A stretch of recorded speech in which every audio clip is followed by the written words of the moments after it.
प्लासी की लड़ाई में जितने लोग मैदान में लड़ रहे थे उससे ज्यादा लोग मैदान के बाहर खड़े होकर तमाशा देख रहे थे, लड़ाई का परिणाम सुनने की प्रतीक्षा कर रहे थे। देश के भाग्य का निर्णय होने जा रहा था, मगर उस निर्णय में सारा देश शामिल नहीं था। विदेश मंत्री के नाते मैं अफगानिस्तान गया था। आपको सुनकर ताज्जुब होगा, अफगानिस्तान के अपने मेजबानों से मैंने कहा मैं गजनी जाना चाहता हूं, गजनी। पहले वो मेरी बात उनकी समझ में नहीं आई, कहने लगे गजनी तो कोई टूरिस्ट स्पॉट नहीं है, गजनी में कोई 5 स्टार होटल नहीं है, गजनी में आप जाकर क्या करेंगे, गजनी में आप जाकर क्या देखेंगे। मैं उन्हें पूरी बात नहीं बता सकता था। मेरे हृदय में कहीं गजनी कांटे की तरह से चुभ रहा है। जब से मैंने गजनी से आए एक लुटेरे की कथा पढ़ी है और किशोरावस्था में पढ़ी है, मैं देखना चाहता था वो गजनी कैसा है। आपको सुनकर ताज्जुब होगा, महमूद गजनी का अफगानिस्तान के इतिहास में कोई स्थान नहीं है।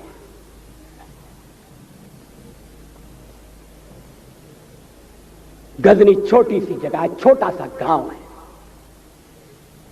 कल्पना करिए, सैकड़ों साल पहले वहां धूल उड़ती थी, झोपड़ियां थी, मगर एक लुटेरा लुटेरों को इकट्ठा करता हुआ सोने की चिड़िया को लूटने के लिए चला आया। आपस की फूट से जो राजा है वो लड़ेगा, जो क्षत्रिय है वो लड़ेगा। हमने समाज के बहुत बड़े वर्ग को लड़ने के अधिकार से वंचित कर दिया। हमने उन्हें हथियार नहीं उठाने दिए। मार्शल नॉन मार्शल के आधार पर हमने समाज को बांट दिया। वो लुटेरा सोमनाथ के मंदिर तक चला गया। पुजारी देखते रहे। मंदिर की पूजा भक्तों को करना पड़ती है। मंदिर तो एक प्रेरणा का केंद्र है। मैं देशपांडे जी की तरह से नास्तिक नहीं हूं, मगर उनकी नास्तिकता में भी जो आस्तिकता है मैं उसका आदर करता हूं, उसका सम्मान करता हूं। वो जिस आत्मविश्वास से नास्तिक होने की बात कहते हैं,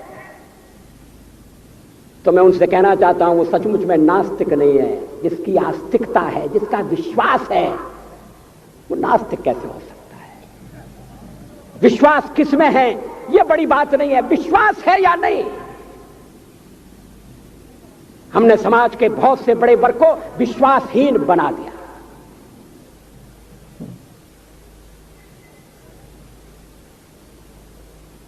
लोगों ने हथियार नहीं उठाए, वेद पढ़ने के दरवाजे बंद कर दिए। इसलिए हम पादाक्रांत हुए। अफगानिस्तान में मैंने एक बात और देखी। मुझे जिस होटल में ठहराया गया उसका नाम था कनिष्क। अफगानिस्तान एक मुस्लिम देश है। मुझे बड़ा ताज्जुब हुआ। मैंने कहा कनिष्क यहां कहां से आया? तो मेरे साथ अफगानिस्तान के विदेश मंत्री थे। मैंने कहा कनिष्क आपका कौन लगता है? कनिष्क से आपका क्या संबंध है? कहने लगे कनिष्क हमारा पूर्वज है, कनिष्क हमारा पुरखा है। He was one of our forefathers। मैंने कहा तब तो हमारे आपके पुरखे एक हैं। अफगानिस्तान के लोगों ने उपासना पद्धति बदली है, संस्कृति नहीं बदली। आज के भारत के परिवेश में यह सुनने के बाद थोड़ा विचित्र लगता है। हमारे यहां तो धर्मांतरण के साथ राष्ट्रांतरण होता है, ऐसा दृश्य दिखाई देता है। पड़ोसी देशों में ऐसा नहीं हुआ। अभी राम जन्मभूमि का मामला चल रहा है। एक विदेशी आए, कहने लगे राम जन्मभूमि का क्या झगड़ा है? हमने कहा इस पर विवाद हो रहा है कि श्री राम कहां पैदा हुए थे, और जहां पैदा हुए थे वो स्थान उनके मंदिर के लिए प्रयुक्त किया जाए या न किया जाए।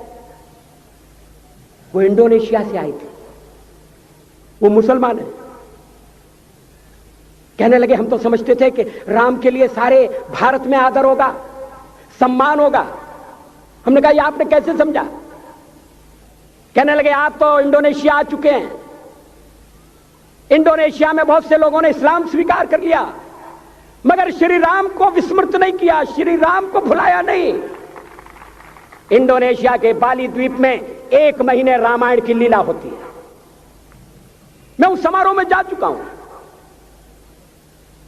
उस समय भी विदेश मंत्री मेरे पास बैठे थे। मैंने कहा ये रामायण ये क्या हो रहा है? मैंने कहा एक्सीलेंसी ये मंच पर क्या हो रहा है?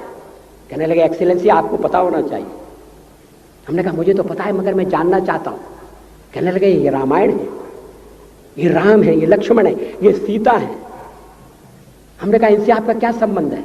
आप तो मुसलमान हैं।